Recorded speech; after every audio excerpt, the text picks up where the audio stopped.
Hello my dear student, आज हम लोग करने वाले एक थ्योरम जो कि काफ़ी इंपॉर्टेंट है। इसका नाम है मिड पॉइंट थ्योरम है, क्लास 9 का है। देखो, ये थ्योरम अगर एग्जाम में नहीं आता है तो इससे रिलेटेड क्वेश्चन आ सकते हैं। इसके लिए थ्योरम करना काफ़ी इंपॉर्टेंट है।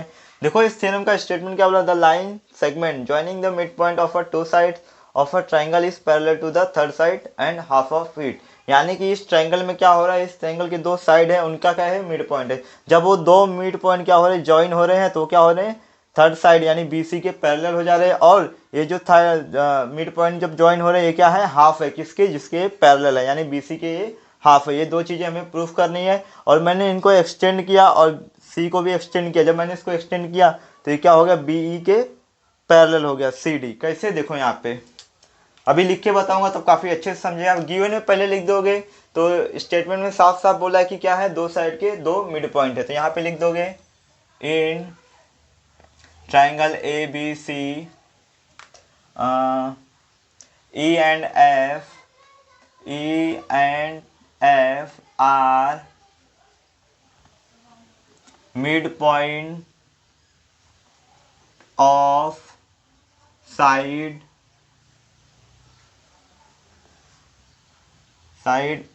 AB and AC respectively।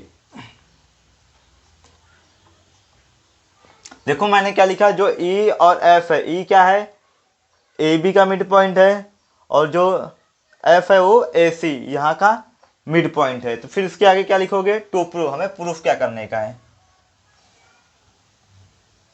क्या बोला, देखो यहाँ parallel to the third side, यानी कि जो ई एफ है वो थर्ड साइड के पैरेलल है, ये हमें प्रूफ करना है। यानी कि E F parallel to B C, ये हमें प्रूफ करना है। एंड दूसरा हमें क्या प्रूफ करना है, हाफ ऑफ इट, यानी जो ई एफ है किसका हाफ है, बी सी का हाफ है, ये भी हमें प्रूफ करने का है। तो यहाँ पे लिखोगे ई एफ क्या है, हाफ ऑफ बी सी। ये दो चीज़ें हमें प्रूफ करना है। तो बहुत ही आसान है, खाली ध्यान से देखो कैसे मैं बता रहा हूँ आपको। तो इसके बाद लिखोगे कंस्ट्रक्शन, कंस्ट्रक्शंस। कंस्ट्रक्शन में क्या आएगा, देखो मैंने क्या किया है, ई एफ को एक्सटेंड किया है, तो यहाँ पे लिखूंगा extend, extended E F and draw CD such that CD को इस तरह मैंने ज्वाइन किया कि ये क्या हो गया, बी के पैरेलल हो गया, such that parallel to B E. चलो, ये तो हमें पता चल गया। अब टू प्रूफ पे आते हैं।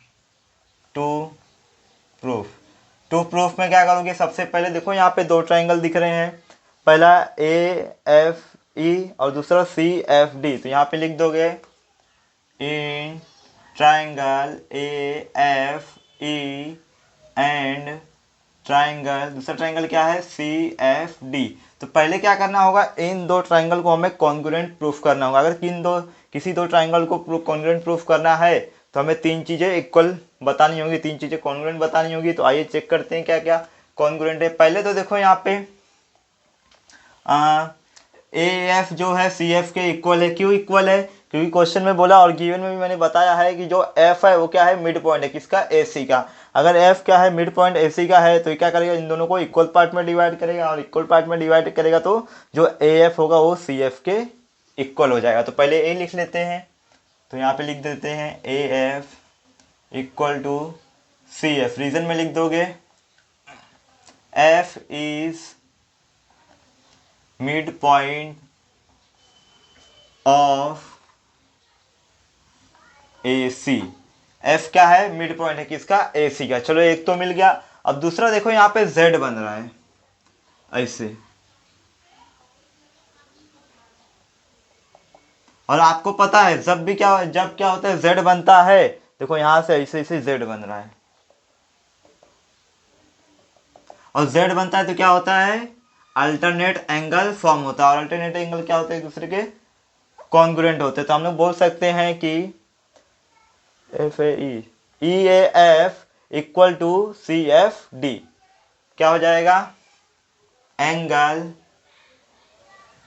ई ए एफ किसके इक्वल हो जाएगा, एंगल सी एफ डी के, नहीं तो D F C, E F लिखोगे, डी एफ सी लिखो, पहले लिखा सी एफ डी फिर ए एफ सी, एक मिनट, ए एफ ई था फिर सी एफ डी हो गया, तो यहाँ पे लिखोगे डी सी एफ लिखोगे, जो डी सी एफ के इक्वल हो जाएगा। देखो यहाँ पे z बन रहा है, जो हम लोगों ने क्या बोला, ई एफ जो किसके इक्वल हो जाएगा, डी सी एफ के इक्वल हो जाएगा। तो इसका रीजन लिख दोगे अल्टरनेट एंगल, अल्टरनेट एंगल। अब दो चीजें मिल गई, तीसरा आप देखते हैं, तीसरा क्या हो सकता है,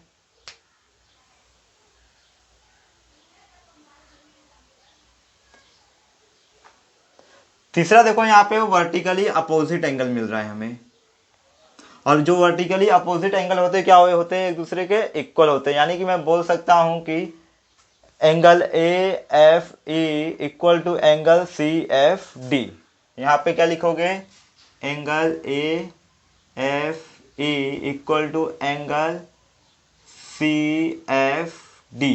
रीजन में क्या लिख दोगे, vertically opposite angle, vertically opposite angle. अब हमें तीन चीजें कॉन्ग्रुएंट मिल गई, क्या मिला, पहले साइड मिला, फिर एंगल मिला, फिर एंगल मिला। यानी कौन सा इसमें हम लोग रूल अप्लाई करेंगे,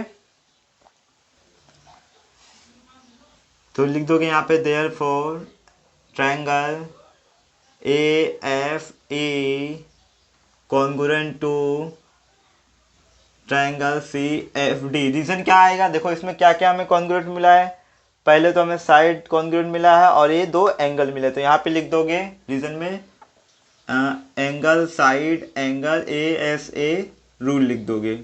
अब हम लोगों ने ये प्रूफ कर दिया कि ये दोनों जो ट्रायंगल है ये क्या है, कॉन्ग्रुएंट है, तब जो इसमें जो साइड होंगे, जो एंगल होंगे, वो भी क्या होंगे, एक दूसरे के कॉन्ग्रुएंट होंगे।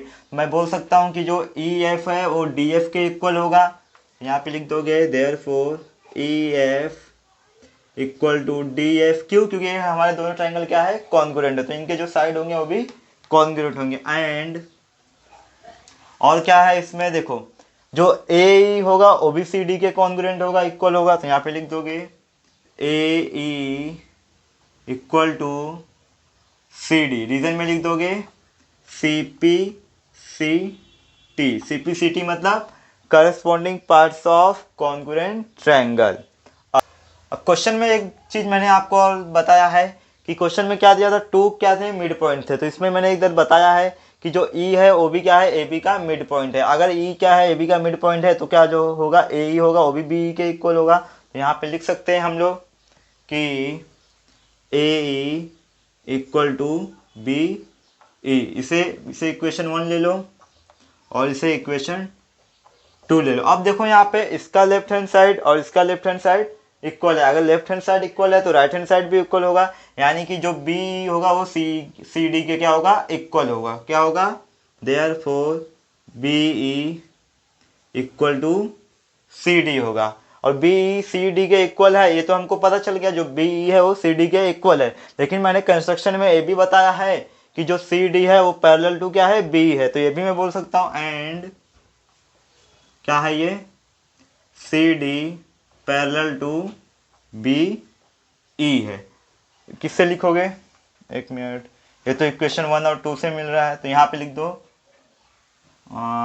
फ्रॉम 1 एंड 2 और लिख दो बाय कंस्ट्रक्शन, बाय कंस्ट्रक्शन। क्यों ऐसा, क्योंकि देखो इक्वेशन 1 और 2 से हमें क्या मिला, जो बी है वो सी डी के इक्वल है, और कंस्ट्रक्शन से हमें क्या मिला, सी डी क्या है, पैरेलल टू बी, ये हमें मिला। अब अगर किसी भी क्वाड्रिलेटरल में, देखो अब एक क्वाड्रिलेटरल बन चुका है, बी सी डी ई, क्या हो गया है, B C D E quadrilateral है। और इसमें क्या हो रहा है, जो बी सी है वो क्या है, ई एफ के पैरेलल, हमें ये बताने का है। लेकिन हमें क्या क्या मिला है, B E parallel to C D मिला है, और जो बी है क्या है, सी डी के इक्वल भी है। तो ऐसा किस में होता है, पैरेललोग्राम में होता है। हम लोग बोल सकते हैं कि देयरफॉर, नहीं तो यहाँ पे लिख दोगे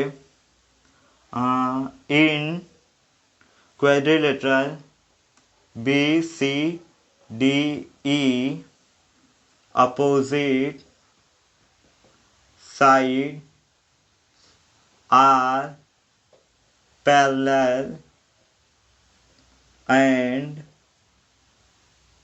इक्वल। इसमें क्या है, जो हमारा B C D E quadrilateral है, इसमें अपोजिट क्या है, पैरेलल भी है इक्वल भी। अगर पैरेलल इक्वल है तो ये क्या हो जाएगा, हमारा पैरेललोग्राम हो जाएगा। लिख सकता हूँ मैं कि देयरफॉर जो ई एफ होगा वो पैरेलल टू बी सी होगा। क्यों, क्योंकि ये जो हमारा बी सी डी ई है क्या है, पैरेललोग्राम है, और पैरेललोग्राम में क्या होता है, अपोजिट साइड इक्वल होते हैं, पैरेलल होते हैं। यहाँ पे ऑलरेडी मैंने बताया भी है अपोजिट क्या है, यहाँ पे अपोजिट साइड क्या है, पैरेलल है और इक्वल है। तो यहाँ पे मैं बोल सकता हूँ कि जो ई एफ होगा वो पैरेलल टू बी सी होगा, और पहले हमें यही प्रूफ करना था। तो एक तो प्रूफ हो गया, अब दूसरा करते हैं। दूसरा क्या प्रूफ हमें करना है कि जो ई एफ है वो क्या है, हाफ ऑफ बी सी है, यानी ये ई एफ है क्या है, बी सी का हाफ है, ये हमें बताना है। देखो यहाँ पे अगर E F parallel to B C है, ये क्या है, बी सी डी ई क्या है, हमारा पैरेललोग्राम है, तो इसमें जो ई डी होगा वो किसके इक्वल होगा, बी सी के इक्वल होगा। तो यहाँ पे बोल सकता हूँ कि therefore E D is equal to B C. Reason में लिख दोगे अपोजिट साइड ऑफ पैरेललोग्राम। अब देखो मुझे क्या चाहिए, हाफ ऑफ बी सी चाहिए। उसके लिए क्या करूंगा, देखो यहाँ पे ई एफ डी क्या है, कॉलिनियर है, यानी जो ई डी है वो किसके बराबर है, ई एफ प्लस डी एफ के बराबर है। यानी कि मैं ई डी के प्लेस पे क्या लिख सकता हूँ, E F plus D F equal to B C. अब यहाँ पे आ जाओ, देखो यहाँ पे मैंने आपको बताया है कि जो ई एफ है वो किसके इक्वल है, डी एफ के इक्वल है, यानी कि मैं डी एफ के प्लेस पे ई एफ पुट कर सकता हूँ। तो यहाँ पे क्या आ जाएगा मेरा, E F plus E F equal to B C. Reason में लिख दोगे E F equal to D F.